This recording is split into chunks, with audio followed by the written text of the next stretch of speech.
Huntsville, l'unique prison au Texas où l'on exécute les condamnés à mort. Huntsville, où comme dans les autres prisons texanes, on meurt aussi dans l'indifférence la plus totale. L'été, quand il fait près de 40 degrés à l'extérieur, à l'intérieur, ces établissements faits de béton, de briques et d'acier se transforment en véritables fournaises.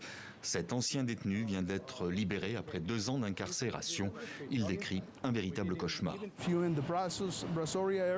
Si vous êtes dans la région de Brazoria, il fait extrêmement chaud, très humide. Il peut faire plus de 47 ou 48 degrés quand il fait extrêmement chaud.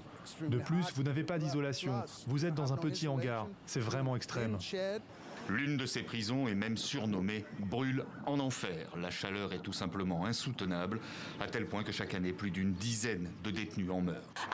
Je reçois des informations de la part de familles qui s'inquiètent de savoir si leurs proches vont survivre à un autre été texan.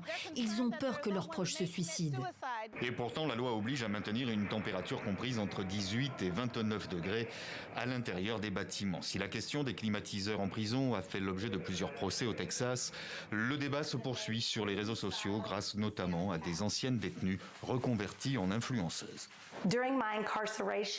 Quand j'étais en prison, j'utilisais l'eau des toilettes parce qu'elle était plus fraîche que l'eau du robinet.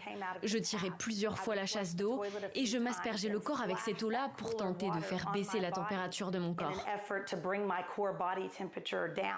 Et au-delà de cette forme de double peine pour les détenus, la chaleur devient un vrai problème dans la gestion des prisons. Les esprits s'échauffent, les bagarres sont plus fréquentes, les gardiens beaucoup moins réactifs.